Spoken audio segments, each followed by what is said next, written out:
Hello class third बच्चों, आज मैं आपको आपकी हिंदी साहित्य की पुस्तक का पाठ 6 जिसका नाम बादल आए है उस पाठ का वाचन करवाने जा रही हूँ। तो आप लोग अपनी हिंदी साहित्य की पुस्तक का पेज नंबर 39 निकालिए। बच्चों, इस पाठ में हम पर्यावरण और प्रकृति के संरक्षण के बारे में पढ़ेंगे कि प्रकृति से छेड़छाड़ का क्या परिणाम हो सकता है और हम अपनी आवश्यकताओं की पूर्ति के लिए, या कह लीजिए कि हम अपने स्वार्थवश पेड़ों को अंधाधुंध जो काट रहे हैं तो उसका परिणाम पूरी मानव जाति को भुगतना पड़ रहा है।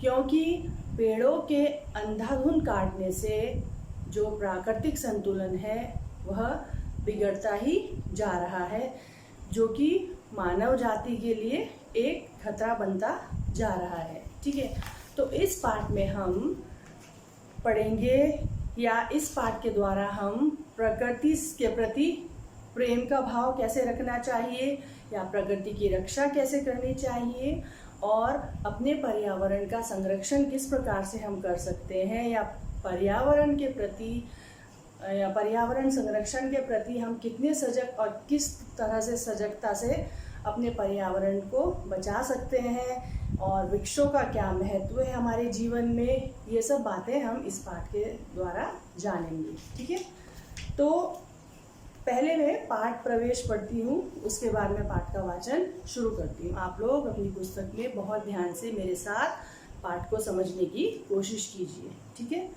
पर्यावरण की रक्षा करना हमारा कर्तव्य है। जब बादल बरसते हैं तभी खेतों में अन्न उपजता है। अब ऐसा तो नहीं है ना, किसान ने अन्न बो दिया या कुछ फल बो दिया या सब्जी बो दी और छुट्टी हो गई कि मैंने तो बो दिया अब अपने आप उगेगा। जब तक बादल नहीं बरसेंगे, जब तक वर्षा नहीं होगी, वह बीज नहीं पनपेगा और हमें उसका फल प्राप्त नहीं होगा। पेड़ पौधे खुश होते हैं, मोर नाचते हैं। कब? जब बारिश होती है। हर तरफ आनंद ही आनंद होता है, लेकिन कुछ लोग स्वार्थवश पेड़ों को काटते हैं और प्राकृतिक संतुलन को बाधित करते हैं। बाधित करना माने अवरोधित करना या खलल डालना। ठीक है, तो अब पाठ मैं शुरू करती हूँ, आप लोग मेरे साथ साथ पाठ को समझिए। धरती के बनने के बाद पेड़ पौधे आए, फिर तरह तरह के पशु पक्षी आए। उस समय अधिकांश धरती पर वन थे। अधिकांश का अर्थ होता है अधिकतर या ज्यादातर। धरती के निचले भाग पर सब जगह पानी और पशु पक्षियों से भरे जंगल थे। तो जब धरती बनी, धरती के बनने के बाद धरती पर पेड़ पौधे विकसित हुए, पेड़ पौधे आए, और पेड़ पौधे के विकास के बाद तरह तरह के पशु पक्षी का विकास हुआ।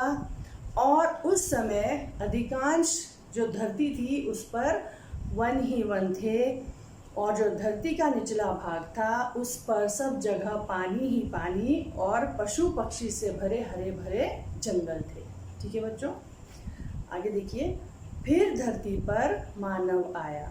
सबसे पहले धरती बनी, फिर पेड़ पौधे का विकास हुआ, उसके बाद पशु पक्षी आए, और फिर धरती पर मानव आया।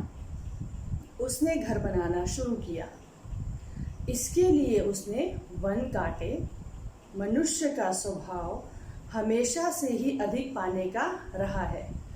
स्वभाव यानी कि नेचर, प्रकृति। ठीक है, आदत। तो मनुष्य का जो स्वभाव है वह हमेशा ही अधिक पाने का रहा है। मनुष्य को कभी भी संतुष्टि किसी चीज से नहीं होती। इसलिए जहाँ 4 पेड़ काटने से काम चलता, वहाँ वह 8 पेड़ काट डालता। मानव की इस हरकत का बादलों को बहुत दिनों तक पता ही नहीं चल पाया। इसलिए बादल आकाश में आते रहे और पानी बरसाते रहे। हरकत का अर्थ होता है शरारत, या जो कार्य कर रहा है। ठीक है, तो क्या हुआ कि मनुष्य का जो स्वभाव है वह हमेशा अधिक पाने का रहा है। मनुष्य को कभी भी किसी चीज़ से संतुष्टि नहीं हुई, इसलिए जहाँ वह 4 पेड़ काट करके अपना गुजारा कर सकता था, उसने उसके बदले में 8 पेड़ काट डाले और मनुष्य को बादलों को, मनुष्य की जो ये हरकत थी इसका बहुत दिनों तक पता ही नहीं चल पाया, इसलिए वो जो बादल थे वो आकाश में आते रहे और पानी बरसाते रहे। धीरे धीरे बादलों को पता चल गया कि कई जगह पेड़ हैं ही नहीं।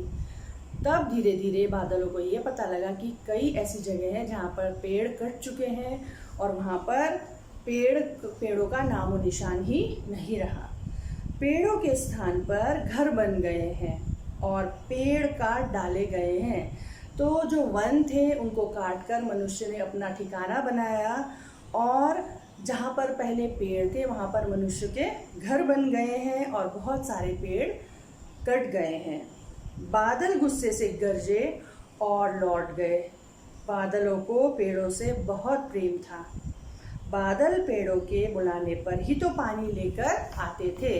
कहने का तात्पर्य ये है कि पेड़ वर्षा कराने में भी सहायक हैं। तो जब बादलों ने देखा कि कुछ जगह पेड़ गायब है और वहाँ पर मनुष्य ने अपना ठिकाना बना रखा है, तो बादल को बहुत गुस्सा आया। बादल गरजे लेकिन बरसे नहीं, क्योंकि बादलों को पेड़ों से बहुत प्रेम था और बादल पेड़ों के बुलाने पर ही वर्षा लेकर के आते थे। मनुष्य अब खेती करने लगा, पर बिना पानी के खेती कैसी? खेती करने के लिए तो पानी की आवश्यकता होती है ना। तो मनुष्य ने खेती करना शुरू किया, लेकिन बादल थे कि बरसने का नाम ही नहीं ले रहे थे। वो मनुष्य से नाराज थे क्योंकि उन्होंने उनके जो प्रिय पेड़ पौधे थे उनको काट दिया था। मनुष्य इंतज़ार करता कि कब बादल आए, मेघ बरसे, मेघ मतलब मेघ बरसे और खेतों में अन्न उपजे।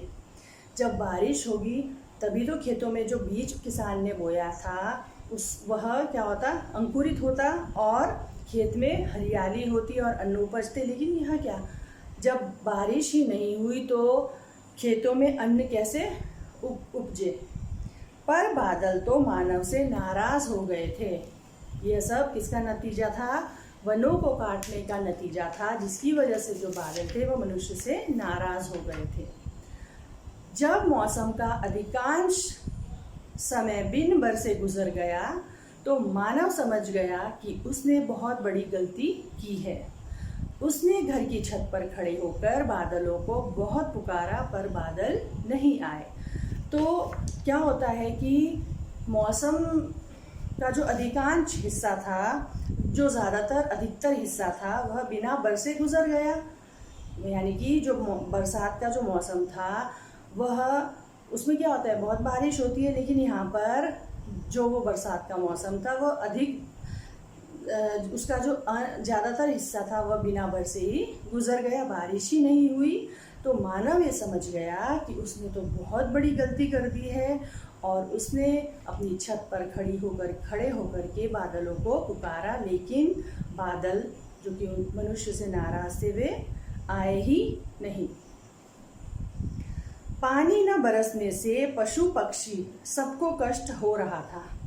अब बारिश तो हो नहीं रही थी तो गर्मी से सब व्याकुल थे। पीने के लिए पानी नहीं था, खेतों में अन्न उपजाने के लिए पानी की आवश्यकता होती है, पानी नहीं था। तो इसकी वजह से सब परेशान थे, सब बहुत कष्ट में थे। तब मानव के कहने पर सबने बादलों से प्रार्थना की। कोयल ने बहुत उत्साह और मधुरता से गाना गाया। उत्साह यानी कि जोश। मानव ने मोरों से बादलों को प्रसन्न करने के लिए कहा। मोरों की आवाज़ भी तेज होती है और वे पंख फैलाकर नाच भी सकते हैं। बादल आवाज़ न सुन पाए तो नाच देखकर तो खुश हो ही सकते हैं। अब क्या होता है कि बारिश होती नहीं है, जो मौसम का अधिकांश हिस्सा बिना बरसे ही गुजर रहा था। तब क्या होता है कि पानी बरस नहीं रहा था, जिससे कि पशु पक्षी और मानव को बहुत ज़्यादा कष्ट हो रहा था, तब मानव ने सबको कहा, सभी जो भी पशु पक्षी थे उनको कहा कि बादलों से प्रार्थना करते हैं हम कि वे बरसें। और उसके लिए कोयल ने बहुत उत्साह से बहुत मीठा गाना गाया।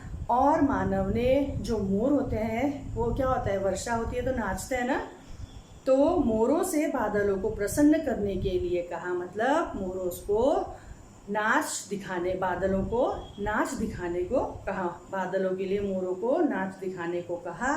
और मोरों की जो आवाज़ होती है वह बहुत तेज़ होती है और वे पंख फैला करके नाच भी सकते हैं। तो मनुष्य ने सोचा यदि बादल मोरों की आवाज़ नहीं सुन पाए तो कम से कम उनका नृत्य देखकर ही खुश हो सकते हैं।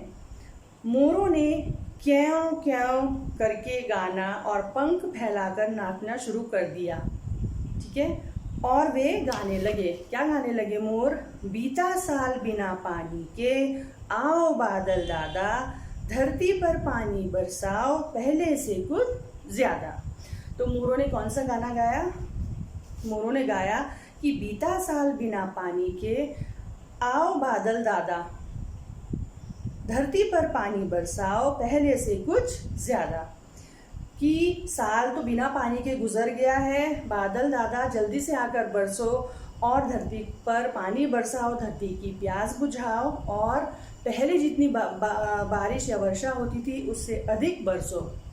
मोरों की आवाज़ बादलों तक पहुंची, ठीक है, मोरों की जो आवाज़ थी वह बादलों तक पहुंच गई और उन्होंने नीचे धरती पर उनका नाच देखा तो खुश हो गए। तो मोरों का नाच जो धरती पर चल रहा था बादलों ने ऊपर से देखा और वो बहुत प्रसन्न हो गए।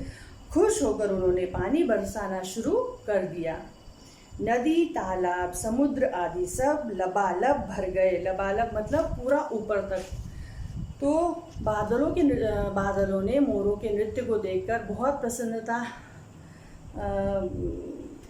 उनको बहुत प्रसन्नता हुई और उन्होंने बहुत बरसना शुरू कर दिया, पानी बरसाना शुरू कर दिया। तो धरती पर जो नदी, तालाब या समुद्र थे वह सब पानी से लबालब भर गए, ऊपर तक भर गए। वन में हरियाली लौट आई, फसलें भरपूर हुई और मानव ने वनों को न काटने का निश्चय कर लिया। तो क्या हो गया, बारिश होने की वजह से वन में फिर से एक बार हरियाली हो गई और फसलें भरपूर मात्रा में फसलें उपजी, खेत लहलहाने लगे और मनुष्य ने वनों को न काटने का प्रण कर लिया। मोर आज भी बादलों के लिए गीत गा रहे हैं और नाच रहे हैं। जैसे ही आकाश में काले काले बादलों की रेखा दिखाई देती है वैसे ही मोर पंख फैलाकर नाचना शुरू कर देते हैं। साथ ही कैं कैं करके गाते भी जाते हैं। तो मोर क्या करता है, अभी भी बादलों के लिए गीत गाता है और नाचता है। और जैसे ही मोर आकाश में देखता है कि काले काले बादलों की रेखा दिखाई दे रही है तो वैसे ही मोर अपने पंख को फैला करके नाचना शुरू कर देता है और अपने कैं कैं जो उनकी वाणी है, जो उनकी बोली है, उसमें वे गीत गाते भी हैं। ठीक है बच्चों, तो बच्चों इस पाठ को आप अपने घर में एक बार पढ़ना, इसकी रीडिंग करना बहुत अच्छे से। रीडिंग आप जितनी करोगे आपका जो उच्चारण है और जो मात्रा ज्ञान है वो उसमें बहुत फ़र्क पड़ता है, बहुत आपको उससे हेल्प मिलेगी। और बच्चों इसी संबंधित मैं आपको गृह कार्य दूंगी, ठीक है। लेकिन बच्चों अभी हम इसके अलावा, जैसे मैंने ये पाठ आपको पढ़ाया तो अब मैं आपको एक एक्टिविटी करवा दूंगी। पहले मैं आपको बताती हूँ कि क्या वो एक्टिविटी है। जैसे हमने अभी इस पाठ में वनों के बारे में पढ़ा, पेड़ों के बारे में पढ़ा, ठीक है ना। तो जो मैं एक्टिविटी दूंगी वो ये है कि आपको पेड़ों से लाभ, उसका जो टॉपिक है वह पेड़ों से लाभ। तो आपको क्या करना है, जैसे मैंने यहाँ पर कोई एक पेपर लिया है, आपके पास अगर कलर्ड पेपर नहीं है तो आप न्यूज़पेपर का भी यूज़ कर सकते हैं। आप क्या करिए, पेड़ के तने की कटिंग करिए जैसे मैंने इसमें किया है, ठीक है। उसमें आप कलर कीजिए। ज़रूरी नहीं है कि आपको कलर्ड पेपर ही चाहिए। आपके पास जो भी पेपर अवेलेबल है उसमें आप ये जो पेड़ की शाखा, ये जो तना है और शाखा है, उसको बनाइए और उसको कलर कर दीजिए, ठीक है। और जो भी पेपर आप यूज़ करें उसी से कुछ पत्ते काटिए, उसको ग्रीन कलर करिए, हरा रंग भर करके उसको चिपका दीजिए। और पेड़ों से लाभ, यानी कि पेड़ों से हमें क्या क्या चीज़ें मिलती है, जैसे मैंने यहाँ पर चिपकाया है। सबसे पहले ये तना, इसमें मैंने बोला है, लिखा है मैंने कि ये क्या है तना, क्या मिलती है सबसे पहले पेड़ों से हमें? लकड़ी, ठीक है। तो मैंने यहाँ पर लकड़ी लिख दिया है। उसी प्रकार क्या लिखा है मैंने यहाँ? औषधि, यानी कि दवाइयाँ, जैसे नीम का पेड़ हो गया, यूकेलिप्टस का पेड़ हो गया, ठीक है। और उनसे हमें क्या मिलती है? तरह तरह की औषधियाँ मिलती हैं। पीपल का पेड़ हो गया, उससे क्या मिलता है हमें? प्राणवायु मिलती है, यानी कि ऑक्सीजन मिलती है, ठीक है। और पेड़ों से हमें फल मिलता है। जो रबड़ प्लांट है, रबड़ का पेड़, उससे हमें रबड़ मिलता है। पेड़ों से हम कागज़ बना सकते हैं। पेड़ों से हमें शहद मिलता है। किस रूप में? यदि पेड़ पौधे ही नहीं होंगे तो मधुमक्खियाँ छत्ता कहाँ बनाएंगी, है ना? पेड़ पौधों पर ही छत्ता लगाती हैं, तो उस छत्ते से हमें शहद मिलता है। सबसे बड़ी बात, पेड़ों से हमें छाया मिलती है, शीतल छाया। और पेड़ों से हमें फूल मिलता है, ठीक है। और पेड़ों से हमें सबसे ज़रूरी जो हमें जीने के लिए चाहिए वो है प्राणवायु, यानी कि ऑक्सीजन मिलती है। तो आप लोगों का जो ये एक्टिविटी वर्क है, ये मैं यही दे रही हूँ कि आप लोग एक A4 साइज शीट लेकर के, और या तो आपके पास अगर ड्राइंग शीट है तो उसमें करिए, नहीं तो आप न्यूज़पेपर का यूज़ भी कर सकते हैं, ठीक है। न्यूज़पेपर की कटिंग काट करके आपको सबसे पहले पेड़ का तना बनाना है, उसको कलर करिए, उसको चिपकाइए। और ये मैंने एक आपको आइडिया दिया है, आप अपने हिसाब से कर सकते हैं कि पेड़ों से हमें क्या क्या लाभ हैं, ठीक है बच्चों। तो ये एक्टिविटी आप ज़रूर करेंगे, ठीक है। और मुझे अभी भी बहुत सारे बच्चों के असाइनमेंट्स नहीं मिल पा रहे हैं। बच्चों, आप लोग ऐसा इतनी लापरवाही क्यों कर रहे हैं मुझे नहीं पता, लेकिन आपको बहुत प्रॉब्लम हो जाएगी अगर आप अपना असाइनमेंट टाइम से नहीं भेजेंगे। तो आप लोग अभी भी अपना जो असाइनमेंट है उसको कंप्लीट करके भेजिए, ठीक है बच्चों। और बच्चों, अभी आपकी जो गर्मियों की छुट्टियां होंगी, जो आपकी समर वेकेशन पड़ेंगी, उसमें आपको अपना जो पेंडिंग असाइनमेंट है वो पूरा करना है। और जब हम छुट्टियों के बाद मिलेंगे तो आप सभी बच्चों का असाइनमेंट मेरे पास पहुंच जाना चाहिए, क्योंकि आपको उन असाइनमेंट के बेसिस पर ही मार्क्स मिलने हैं, ठीक है बच्चों।